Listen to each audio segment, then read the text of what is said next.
Welcome back. Another rapid review with the Gifted Academics team. Today, we are talking about a topic from Chapter 3, which you'll know is our chapter on endocrinology. So endocrinology being the study of hormones. Specifically, we're going to be talking about a hormone that a lot of people are confused about, or that I hear a lot of confusion in the space about. And that is specifically one of our stress hormones, one of our adrenals, one of our adrenal complex hormones, which is cortisol. So cortisol is a glucocorticoid. It is released from the adrenal cortex and it functions catabolically. People see that and it's a hard stop for them. They say, okay, cortisol is bad. It functions catabolically. Everything that I've read and heard has been that anabolic is good and catabolic is bad. However, when you look at the true function of cortisol, you see that it not only stimulates proteolysis, the breakdowns of protein, which is what people usually think about when they hear catabolism or catabolic processes. They think the breakdown of muscle or the breakdown of protein, and that is bad.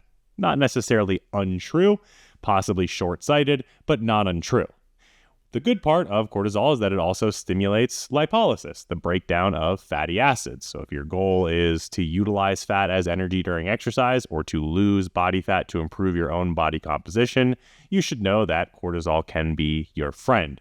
So really what I want to highlight on this would be the acute and chronic differences when it comes to elevations in cortisol.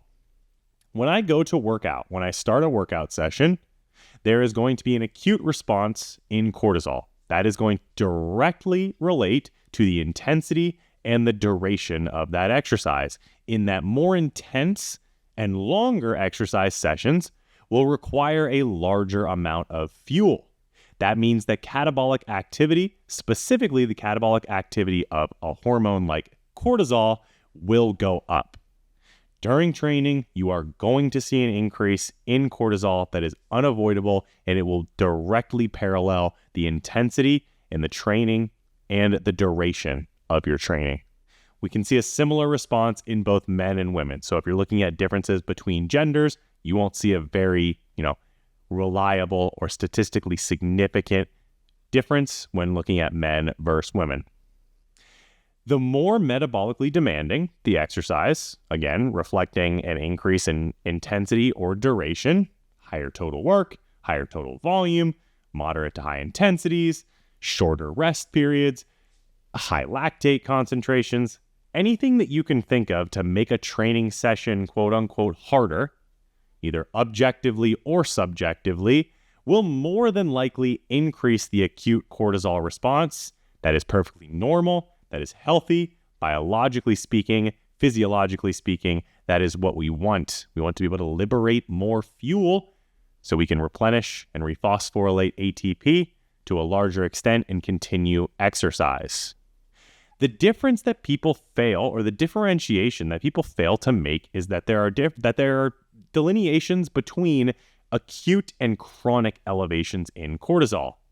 Acute cortisol release is advantageous. It is good for the human body. It is good for the biological system. It is a necessity when it comes to hard, productive, and progressive training, because it increases performance as a proxy of increasing substrate availability. The body has literally more substrate to use as fuel because of the catabolic effects of cortisol.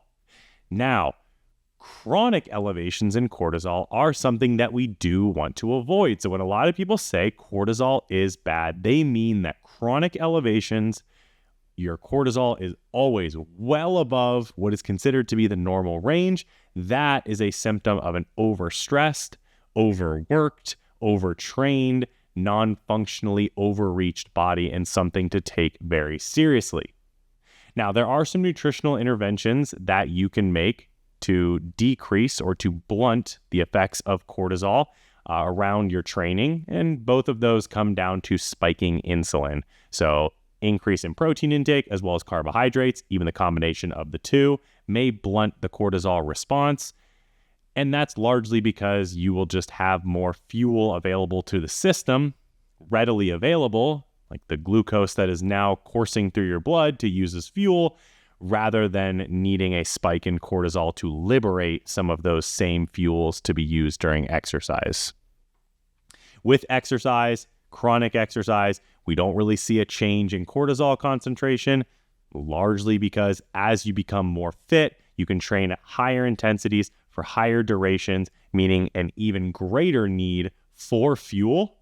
So therefore, you will see the same response in cortisol. So the delineation that you want to make, the delineation that you want to help your athletes, your lifestyle clients, the way of thinking that you want to bring them around to is that acute elevations in cortisol, like what you see in the normal training response of the human body, are not only not a bad thing, but they are quite literally a good thing. They are good for your performance, in that if you were to take a drug to blunt the cortisol response, you would not have the same fuel availability, substrate availability during exercise, and your performance would drop off as a result of that. The issue lies in a chronically overstressed, whether that's training related or lifestyle related, a chronically stressed body showing chronic elevations in cortisol. So if you have long-term elevations in cortisol, or as this chapter goes on to discuss, a disruption in the testosterone to cortisol ratio, that's when you start to worry. To learn more about that ratio and to learn more about the CISSN prep that we offer, both self-led and instructor-led options, make sure you click the links in our bio. We will see you, or the show notes rather. Link in bio is Instagram. Show notes is YouTube. Right, Jake? Guys, everyone comment and say, hey, Jake, we love you. You do a great job editing these videos. You're amazing. You make the ship run around here. But to learn more, click those links down below. You'll get all the resources that you need, not only for our CISSN prep, but for our CSCS and our CPT preps as well. You want to do it your own? Go self-led. You need some help along the way? Use one of our expert instructors to lead you in the right direction. We'll see you on the next video.